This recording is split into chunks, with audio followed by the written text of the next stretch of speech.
തിരുവനന്തപുരം നേമത്ത് തെരഞ്ഞെടുപ്പ് അട്ടിമറിക്കാൻ ശ്രമമെന്ന ആരോപണവുമായി LDF മദ്യമൊഴുക്കി വോട്ടർമാരെ സ്വാധീനിക്കാൻ BJP ശ്രമിക്കുന്നുവെന്നും തെരഞ്ഞെടുപ്പ് കമ്മീഷൻ അനങ്ങുന്നില്ലെന്നും LDF ചീഫ് ഇലക്ഷൻ ഏജന്റ് കുറ്റപ്പെടുത്തി.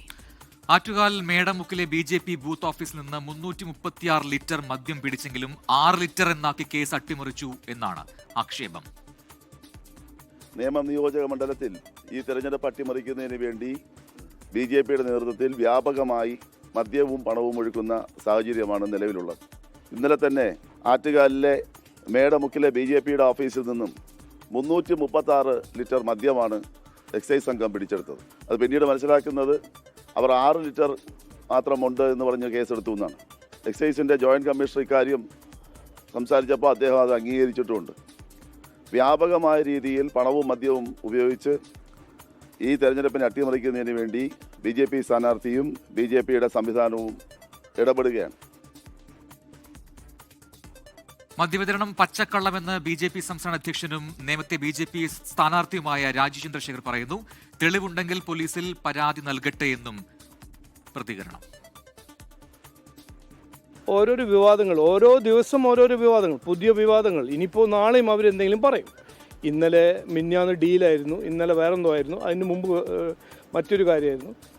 ഇതല്ല ജനങ്ങളുടെ ആവശ്യം. ജനങ്ങളുടെ മുമ്പിൽ ഈ ജനാധിപത്യം എന്ന് ഈ ഒരു ഫെസ്റ്റിവൽ ഓഫ് ഡെമോക്രസിയിൽ നമ്മൾ പങ്കെടുക്കുമ്പോൾ ജനങ്ങൾക്ക് വേണ്ടി എന്ത് ചെയ്തു, എന്ത് ചെയ്യാൻ പോകുന്നതാണ് ഇതിനെക്കുറിച്ചാണ് സംസാരിക്കേണ്ടത്. ഇത് സംസാരിക്കാൻ പറ്റുന്നില്ലെങ്കിൽ ഓരോരോ വിവാദങ്ങളിൽ നിന്ന് സൃഷ്ടിക്കുക.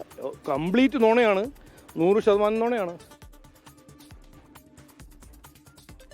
മേഘ്ന ചേരുകയാണ് തിരുവനന്തപുരത്ത് നിന്നും. മേഘ്ന, എന്താണ് ഈ പരാതിക്ക് ആരോപണത്തിന് അടിസ്ഥാനമായ സംഭവം?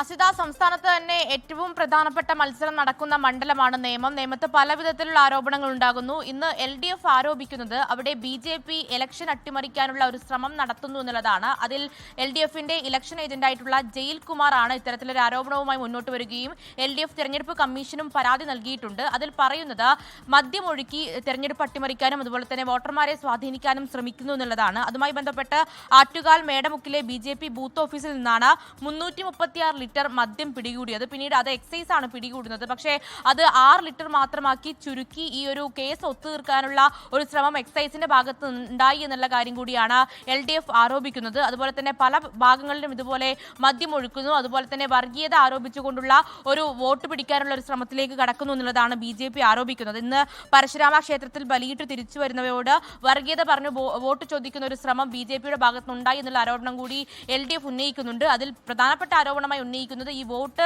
ചോദിക്കുന്നത് മദ്യം കൊടുത്താണ്, മദ്യം ഒഴുക്കിയാണ് വോട്ട് ചോദിക്കുന്നത്. അങ്ങനെ നിയമ മണ്ഡലത്തിലേക്ക് ഒരുപാട് ലിറ്റർ മദ്യം ഒഴുകുന്നുണ്ട് എന്നുള്ള കാര്യമാണ്. അത് തെരഞ്ഞെടുപ്പ് കമ്മീഷന് നേരത്തെ തന്നെ പരാതി കൊടുത്തു. പക്ഷേ ആ പരാതി തെരഞ്ഞെടുപ്പ് കമ്മീഷനും കാര്യമായി എടുക്കുന്നില്ല, ഗൗരവമായി എടുക്കുന്നില്ല എന്നുള്ള കാര്യമാണ് LDFന്റെ ഇലക്ഷൻ ഏജന്റ് പറയുന്നത്. തെരഞ്ഞെടുപ്പ് കമ്മീഷൻ അനങ്ങുന്നില്ല, ഇതിൽ എത്രയും പെട്ടെന്ന് തന്നെ ഒരു ഇടപെടൽ ഉണ്ടാകണം, അതിലൊരു ആക്ഷൻ ഉണ്ടാകണം എന്നുള്ള കാര്യമാണ്. എന്നാൽ BJPയുടെ ഒരു വിശദീകരണം എന്ന് പറയുന്നത് അത് പച്ചക്കള്ളമാണ് എന്നുള്ളതാണ് BJPയുടെ സംസ്ഥാന അധ്യക്ഷനും അതുപോലെ തന്നെ സ്ഥാനാർത്ഥിയുമായിട്ടുള്ള രാജീവ് ചന്ദ്രശേഖർ പറയുന്നത്. അങ്ങനെ ഒരു ശ്രമം ഉണ്ടായിട്ടില്ല. അത് BJPയെ തകർക്കാനും അതുപോലെ തന്നെ BJP ഒന്നാം സ്ഥാനത്ത് എത്തുമെന്ന് കണ്ടതോടുകൂടിയുള്ള പരാജയ ഭീതി കൊണ്ടുള്ള LDFന്റെ ഒരു കുപ്രചരണം എന്നുള്ളതാണ് BJP എന്തായാലും ആരോപിക്കുന്നത്. തെരഞ്ഞെടുപ്പ് കമ്മീഷൻ ഇതിൽ മൊഴിയെടുക്കുകയും മറ്റും ചെയ്തിട്ടുണ്ട്. അതിൽ എക്സൈസ് ഉദ്യോഗസ്ഥരുടെ അടക്കം മൊഴിയെടുക്കുമെന്നുള്ളതാണ് നിലവിൽ അറിയാൻ സാധിക്കുന്നത്.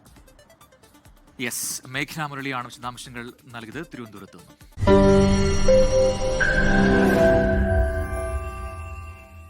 ലോകത്തെവിടെയായാലും ഏത് സമയത്തും 24 വാർത്തകളും ഓഗ്മെന്റഡ് റിയാലിറ്റി പാക്കേജുകളും എക്സ്പ്ലെയിനറുകളും വിശദമായി കാണാൻ ഞങ്ങളുടെ YouTube ചാനൽ നിങ്ങൾക്ക് സബ്സ്ക്രൈബ് ചെയ്യാം.